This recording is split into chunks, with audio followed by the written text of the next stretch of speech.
बहुत बड़ी-बड़ी बीमारियाँ जिनका इलाज आप सालों-साल दवाइयाँ खा रहे हो, बाहर जिनके इलाज ही चलते जा रहे हैं, वो सारी चीज़ें हम रीकी से ठीक कर सकते हैं। सर्दी खांसी जुकाम बुखार तो नॉर्मल बात है, ठीक है। मैं तो बोलता हूँ इसके लिए तो आप रेकी करो ही मत, वो तो दवाई खा लो ठीक हो जाएगा। बट लोगों की बड़ी प्रॉब्लम है ना, जैसे मैंने बोला माइग्रेन है, जैसे आपने बोला आर्थराइटिस है, किसी को साइनसेस का प्रॉब्लम है, वट एवर, राइट।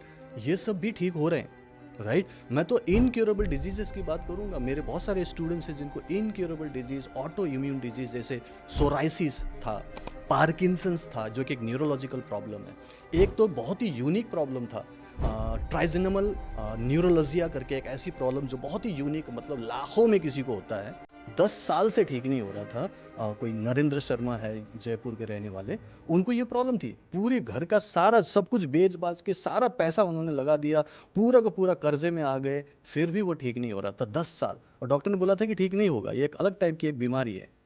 रेकी में आके ठीक हुआ। तो मेरे पास तो एग्जाम्पल है। तो यस, ये हर तरीके के बीमारियों पर आप यूज कर सकते हैं। और सबसे अच्छी बात मुझे जो लगी है कि इसमें साइड इफेक्ट नहीं है, सिर्फ साइड बेनिफिट्स हैं। मान लो किसी को डायबिटीज है फॉर एग्जांपल, राइट, और उसकी हीलिंग शुरू हो रही है, चाहे वो खुद ले रहा हो या कोई और दे रहा हो, ठीक। अब वो डायबिटीज इमीडिएटली ठीक नहीं हुआ, 10 साल से तो ठीक वैसे भी नहीं हुआ। अब हीलिंग शुरू हुई है, महीने भर में ठीक नहीं हुआ डायबिटीज, अभी भी नॉर्मल चल रहा है, लेकिन उसको शांति मिलने लगी, उसका माइंड रिलैक्स होने लगा, उसको डर नहीं लग रहा है, चिंता नहीं हो रही है, रात को अच्छी नींद आ रही है। These are called side benefits of reiki, जो कि बहुत अच्छी बात है।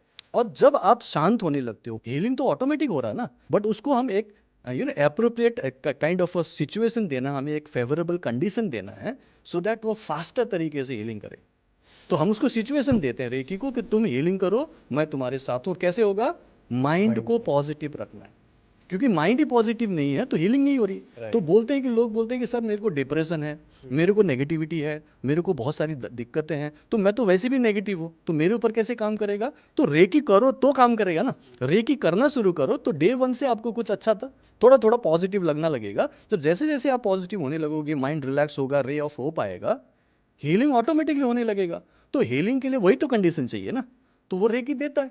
और इसीलिए ये हर तरीके की बीमारी ठीक कर सकता है।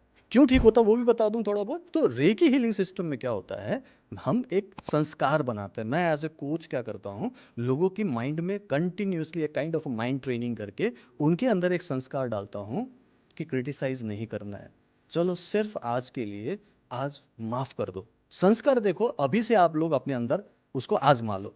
5 प्रिंसिपल्स हम लोग डेली बेसिस पे प्रैक्टिस करते हैं, मैं 3 महीने तक लगातार कराता हूँ कि सिर्फ आज के लिए मैं माफ कर दूंगा, मतलब मैं किसी के साथ झगड़ा नहीं करूंगा। नंबर 2, मैं सिर्फ आज के लिए चिंता नहीं करूंगा, मैं प्रेजेंट में जीऊंगा। तीसरा है कि सिर्फ आज के लिए मैं अपने काम को, जो भी काम करूंगा, ईमानदारी से करूंगा, मजे से करूंगा, खुश होके करूंगा। या चौथी बात, सिर्फ आज के लिए मैं सबके साथ अच्छा व्यवहार करूंगा। लव दाई नेबर्स बोलते हैं ना, कि सबके साथ अच्छा व्यवहार, काइंडली बिहेव करना। And the last one most important is, सिर्फ आज के लिए मैं भगवान ने जो कुछ भी दिया है अब तक, उसके लिए थैंक यू बोलूंगा। और ये ग्रैटिट्यूड जो है ना, लोग भूल जाते हैं। लोग सिर्फ और सिर्फ नेगेटिव चीज पर ध्यान देते हैं। होता है कि नहीं होता? लोगों का पर्सपेक्टिव का प्रॉब्लम है ना। 90% तो ठीक है, आपका ध्यान किधर था? 10% में। और उसी की वजह से आप बार बार मल्टीप्लाई कर रहे हो और नेगेटिव चीजों को अट्रैक्ट कर रहे हो। जब मैं थैंक यू बोलता हूं तो अब मेरा फोकस पॉजिटिव पे रहेगा, और जब आप फोकस पॉजिटिव पे रहोगे वही तो बढ़ेगा। What ever you focus on, that grows.